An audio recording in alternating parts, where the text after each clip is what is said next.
Yo, what's up? This is Tsunami Slim, aka Major B, from Escape Babylon podcast. And man, I just seen all this stuff go down, man, and it's just sad to see the rise and fall of a nigga who could have been something. It's sad to see the rise and fall of a nigga who was trying to change his life up and just can't let go of the streets, man. I mean, we all got sins that we trying to overcome, shortcomings that we trying to overcome on the road to success. So I guess some sins, some shortcomings, certain things, it's harder to give up than the streets. You know, it's harder to give up. The streets is hard to give up. Certain sins is hard to give up, and we just gotta keep striving to overcome, man. They arrested your boy Tax, man. I seen it coming. They arrested him on gun possession charges. He's a felon with a gun. He's not supposed to have a gun, so they arrested him. And then they got him tied into this whole Irvington Plaza shooting. And my question is like, man, somebody had to snitch, man. Somebody had to tell that this nigga had a gun for the feds to come and arrest him for an illegal gun. How did they know he had an illegal gun? Unless somebody told on him, you know? And I've been hearing that certain people, like certain top-notch gangsters, was putting under his pictures, laughing at him from running away from the Irvington Plaza Club shooting. They was laughing at Tax for running away from the Irvington Plaza shooting and said, "Oh, is that Tax right there running away?" Some top-notch gangster is alleged that he was doing that under his Instagram pictures.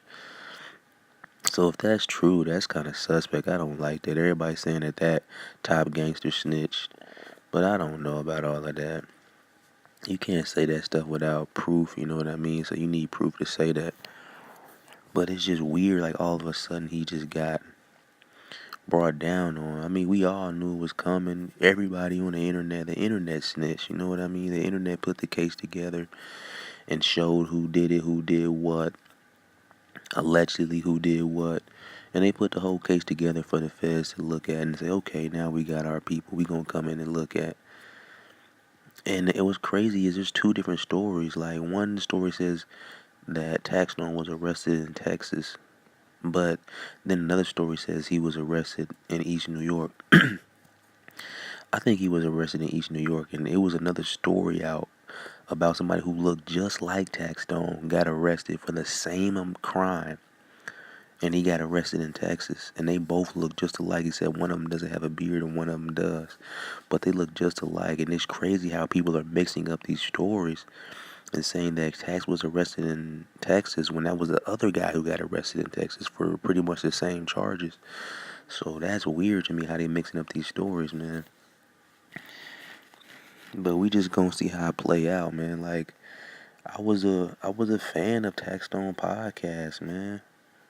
I was a major fan of Taxstone podcast. I don't know dig riding shit, but I liked his realness. But at some point, you gotta step out the streets. At some point, you know, when you trying to step up your life in righteousness, you gotta give up certain paths and certain sins, and it's hard, but you got to, man. You got to. You gotta have patience in doing the right thing. My thing is, you know, they said they got his prints on the gun and everything. Like, man, it's just not looking good for your boy, man. But it's just repetitiveness. You know, he was always in and out of prison, and it's just repetitiveness. I thought he wasn't going to mess up this time, man. But we'll see as the story develops, man. Any comments, leave them down below. You know, we going to do another podcast for y'all. I just want to put this out there because we didn't get to put this on the end of the podcast that we just recorded. So tell me what you think, y'all. Peace.